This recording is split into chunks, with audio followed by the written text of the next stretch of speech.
thank you for coming to listen to our talk, or at least staying to listen to our talk. This is our promise that by the end of this presentation, you will know what you need to do, the next step that you can take in your business to generate awareness, leads, and sales using YouTube. We can do this in 3 ways. First one is you can use YouTube ads. Second is you can contact an influencer and get an influencer deal. You can create your own content on the platform. And we are going to dive into these and explain how you can use these in your business. So my name's Catharine, this is Joe, we are in Ubitronics, and we use YouTube, or we offer training and support packages to help small businesses and entrepreneurs grow their YouTube channels. Joe is going to dive in to what that means. Okay, so YouTube is a marketing tool for your business, first of all. That means it gets you in front of the right people. It helps you build awareness. It demonstrates your authority, and it creates a video library for you to call upon at any time. A marketing tool needs a marketing strategy. To generate leads and sales for your business, that marketing strategy that we use on YouTube is the TLC method. The TLC method is a common marketing strategy. It may be called other things in different areas, but basically it stands for traffic, leads, and customers, sometimes called conversions. Now, just think for a moment from a different perspective and just think about the customer journey. What you're trying to do at each stage is find your content. You want them to find your content, provide their contact details for you, and then buy from you ultimately as a customer. To do that, you jump from one to another. From traffic to leads, you use a lead magnet, and from leads to customers, you use some kind of campaign. Generally, we suggest an email campaign for YouTube. When you look deeper into the actual circles, then you've got traffic, which are things like socials, websites, YouTube, adverts, that kind of thing. Your email list is where you get your leads, and that includes your freebie and opt-in, stuff like that. And then obviously they become a customer when they've purchased from you. So YouTube basically evolves around that circle, and Ubitronics, we also include the lead magnet in there as well. So we help you generate that lead magnet as well. What is a lead magnet? Just for anybody that doesn't know, just in case. A lead magnet is a free piece of value giving content equal to premium content that you would have behind your paywall. It's a stepping stone for your premium service or products, and examples of this might be a ebook or a PDF or webinar, intro meetings, etc. YouTube ads and how they work. So this is going into the 3 things that Catherine just spoke about. YouTube ads first, and you first of all create a video ad. It directs the viewers to a lead magnet. They provide their contact details and enter your sales funnel, and the aim is to convert them into customer or client after they are a lead. So the pros and cons of using ads is, for pros, it's cheap. If you use the skippable in-stream ads on YouTube, then that's when hopefully everybody knows when you've got a 5-second advert that starts at the start of your thing, you can skip it after 5 seconds. If that person skips it after 5 seconds, then you don't pay for that advert. If they watch the full 30 seconds, then you do pay for it. That's the value that you can get from that, and it ends up being very cheap as a result. It's the fastest way to generate leads via YouTube, and there's actually low restrictions. So in terms of Facebook, they have quite restrictive accounts, and you can get your account banned quite easily if you say or do the wrong things, whereas Google and YouTube, they have a much more lenient policy. It's also very easy to manage. Google are one of the most advanced in their ad platforms, and you use the Google ad platform on YouTube. Cons, it's it's an ongoing expense that's only going to get more expensive. So at the moment, YouTube ads are pretty much underutilized in comparison to other ad platforms, and it is going to get more expensive as time goes on. The leads stop when you stop paying as well. So if you stop paying that money, there is no more leads coming into your business at that point. Moving on to influencer deals. So this is part 2 of those 3 different things. How this works is you basically pay an influencer to promote your product or service. You agree a deal with them and they create videos on their channel for your product or service. This is the highest risk of all 3 methods, as you have no control over the end results. Pros and cons. The pros: you get in front of a large audience for a set price. You utilise somebody's authority to back your product. You might not have any authority yourself, but that doesn't matter in this case. It generates leads over time as that influencer remains active. So as people watch that video on their channel, you'll still get leads coming into your business from that brand deal. Cons: there's a large upfront cost and no guaranteed results. That's the high risk coming back in there. They could create a negative review on whatever you're asking them to do. There's generally, you can put this into the contract that you don't, but generally they won't agree to only having a positive review because they want to be authentic to their audience.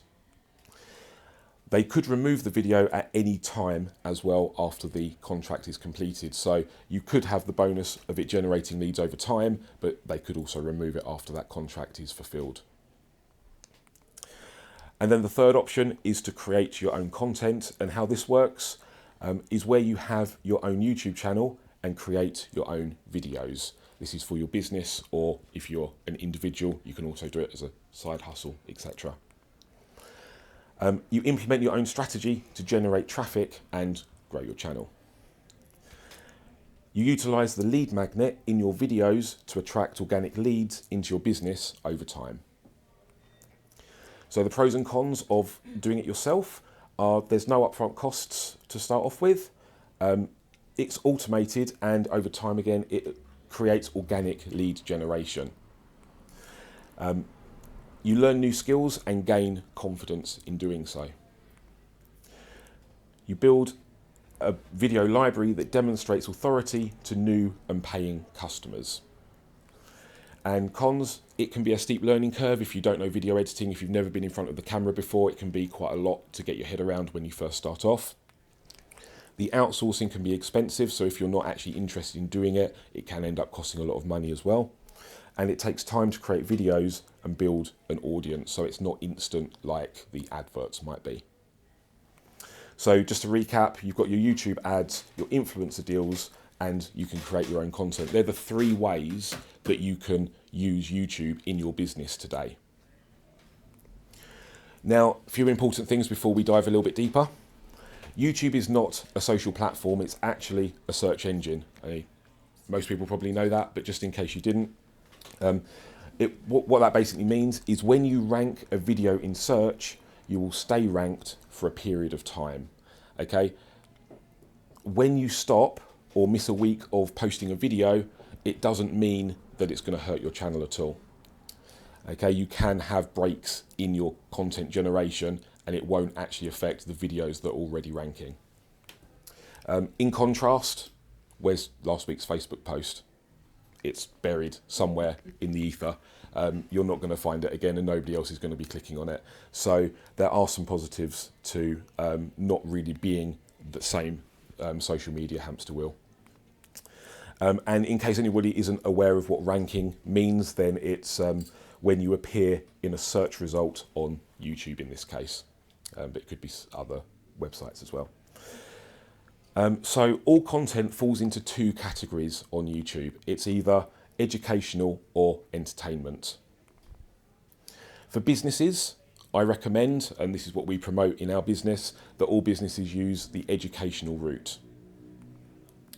This gives you an improved CPM, which means more money, and you can target a more niche audience. Examples of this are basic beginner questions, and I don't think you can see it, but you can teach specific skills as well. So the basic beginner questions are the what and the why of your business, and the teaching specific skills are the how. So is your video here for the long run? This means, is it evergreen or is it seasonal? These two things are quite important when you're making videos and you want the video to be there for a long time, not usually to be seasonal. So an evergreen is relevant for a long period of time, and seasonal is a shorter lifespan. An example of an evergreen would be how to make a cup of tea. Yeah, that's going to be relevant for a very long time. Now, you might disagree with the video because they might put 2 sugars in and you might not like that, but that's kind of beside the point. It's still going to be relevant for a lot of people. A seasonal would be something like the Queen's Jubilee. It was really popular, now it's not. Yeah, nobody's going to be making videos about that anymore. Nobody wants to watch that stuff. Maybe a few do, but it's pretty much gone. So businesses, again, we advise doing evergreen content, maybe 80 to 90%. And that's because then you're going to grow over time through consistent search traffic coming to your channel. Lead generation and evergreen content work really well together. So just bear that in mind as we progress through. So what's your video's intent? This is the thought process around viral videos versus searchable videos. Okay, viral videos are sexy, you know, it's good to have a viral video. It sounds awesome, it's hip, it's whack, yeah, you know, it's all those kind of good things that I'm obviously not. And a business, it's savvy to have searchable video content. Okay, so bearing all that in mind as we progress through. Content that ranks will gain views over time, but viral videos will die very quickly. So you want to be in those search terms and the ranking for videos in the long run, not in the short term. You're looking for sustainability in the long run for your business, not in the short term. A searchable video that goes viral is not going to hurt your channel as well. So this is just in case. So if you direct all of your content to be a searchable video and suddenly it goes viral, then you don't need to worry because that's only a bonus. If your video has been ranked, is going to be ranked for a long time, but you've also gone viral, then that's only a bonus to your channel. Okay. Your target audience next. So this is talking about being broad versus being niche. For businesses, we do recommend being niche. The more niche you are, the more targeted you are, the more money you end up making from the YouTube AdSense and other avenues as well as you grow. When you've got your niche, you're also focused on your industry or a topic, and that helps to direct your audience. It helps you to become an authority faster, and broad channels do not generate leads or sales anywhere near as well as the niche channels do. This slide's gone a bit weird. So businesses work best with educational content, evergreen videos, searchable intent, and niched down. I can't see it properly, but that's what that should say.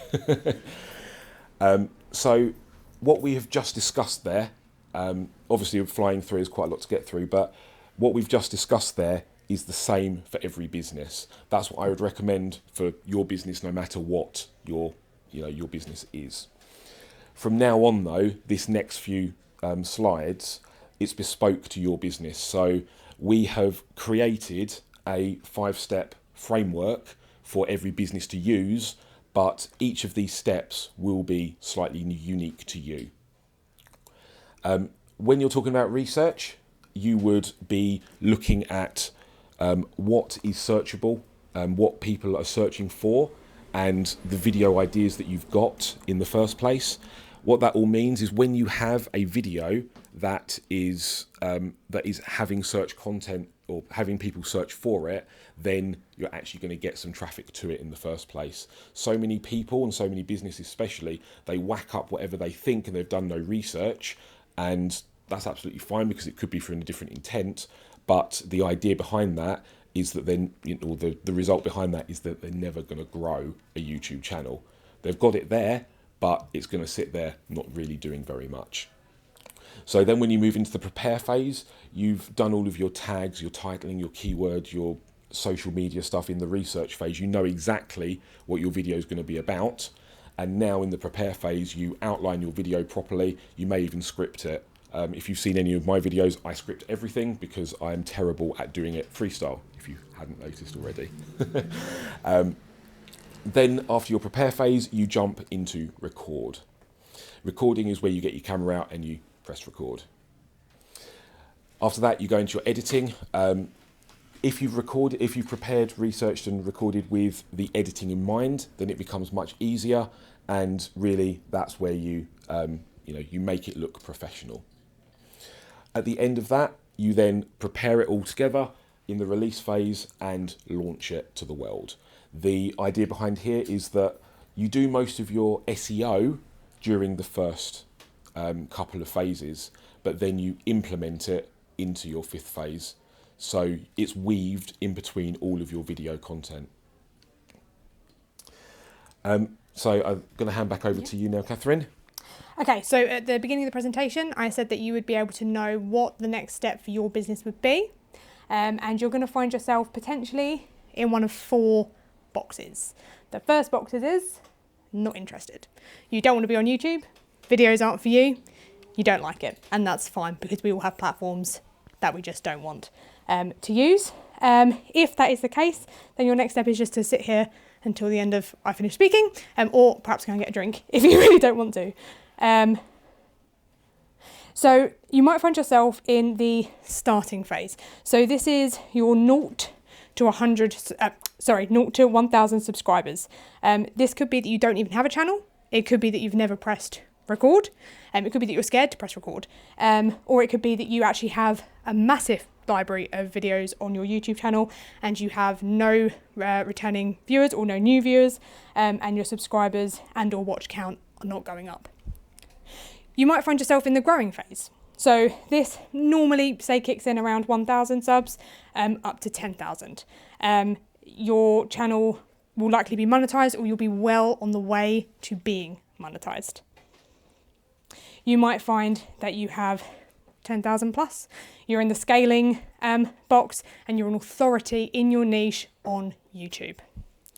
The next steps would be, if you're in the starting phase, you need to implement a strategy to grow. So your strategy is the most important thing that you can have. Without that, YouTube is not the kind of platform that you can just wing. You can't really leave it to chance.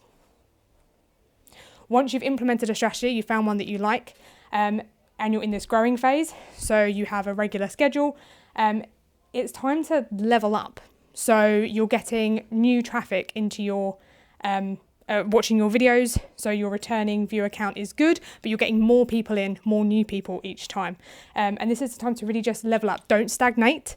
You might find that you want to get some new gear. You can start with really, really minimal gear, like a smartphone or a webcam or something. And at this point, you might find that you want a camera or you want some more lighting. You also might find that you just want to level up your skills, get some public speaking experience, maybe get a coach, something like that. But anything to show that show your viewership that you are constantly moving forward. So they're on that journey kind of with you. If you are scaling, then you're going to find a whole different avenue open up to you. So this is really just time to embrace new opportunities. So this could be getting in touch with other creators. This will be times when people will come to you looking for those brand deals. So if you, I don't know, do yoga, you're going to find someone that perhaps sells yoga mats, go, can you test mine out and do a video on it? And that's when more monetization opportunities become available as well. You'll probably look as well to maybe getting a full team. You might get someone in-house, or you'll probably be outsourcing most of your work at this point. That was it. Did you have anything to add to that one? No, that's everything. Okay. Any questions? Yes. How does your kind of organic content differ to like advertising content? How would you change that? How would you... So organic content is you would have a plan basically with your organic content that would then, you have to keep on going with it. You have to keep on, kind of creating something, and that has to be value giving, etc.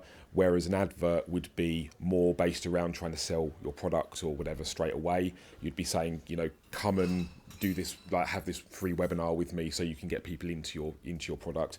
You wouldn't really do that in a video. In an organic video, you would instead create a very small call to action in the middle of your content.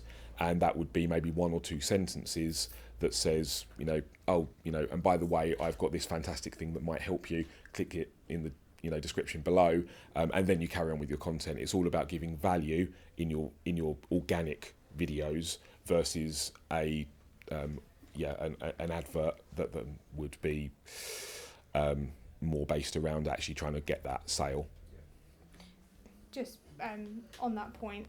An organic video, so a video that's value giving, no one wants to watch your sales pitch. So if you get in front of the camera and go, I sell this, people don't want to watch that. So if you imagine going onto YouTube to watch an advert, let's say the John Lewis one, that's a big one, people watch that at Christmas, that's entertainment content.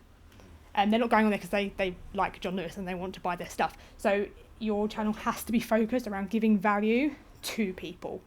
That's kind of the bottom line. Yeah, I hope that perfect. does that answer your question? Yeah. Yes. It's free info, isn't it? Just give Yeah. something away. Yeah.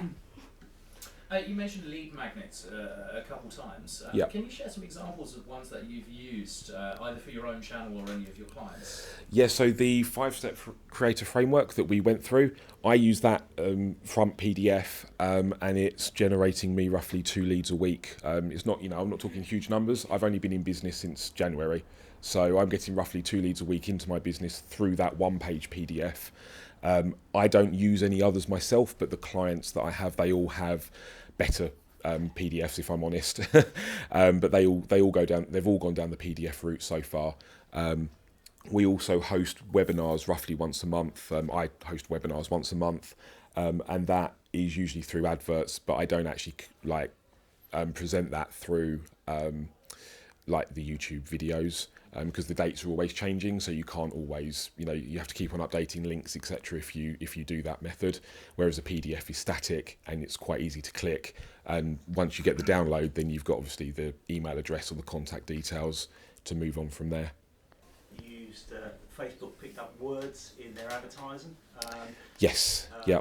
In my industry, we're very heavily regulated by the FCA. Yep. And Facebook has really played havoc with our marketing team for adverts. Do you see that is, you mentioned that there's a bit of a free-for-all on YouTube. Do you see that regulation coming in there? Because we have a channel, we're looking at doing more with YouTube, but because of that regulation, have you seen the wings clipped of us?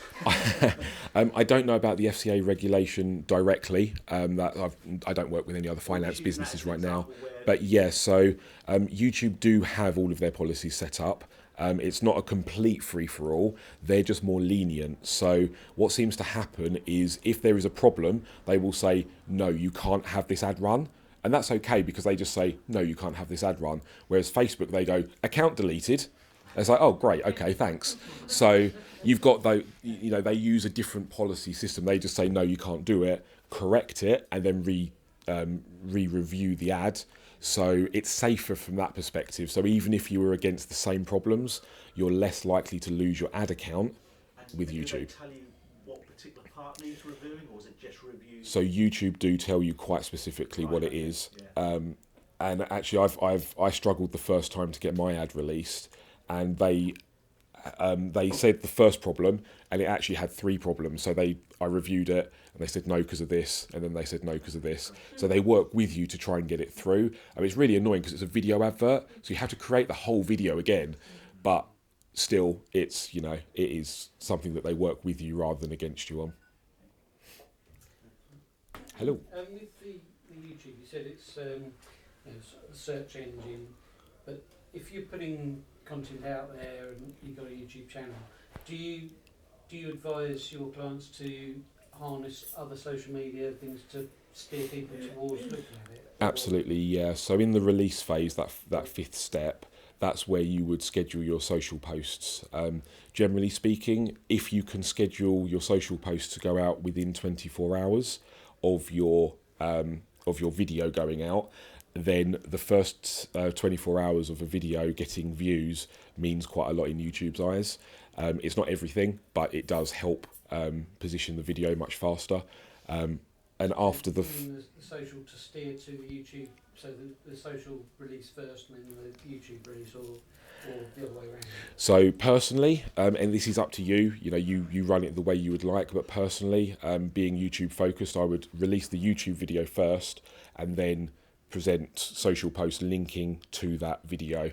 And there's different ways that you can link to the video as well. So if you do like the share option through YouTube, then Facebook will put it straight down the bottom of the pile and nobody will see it. Whereas if you go actually onto Facebook or onto your third-party platform where you present, host things and post things, then put the link in there, then it seems to get more views in that way as well. So there's lots of kind of little things that you can do there, but ultimately the sharing of the video is the main thing. Some people do still see it regardless of which method you use.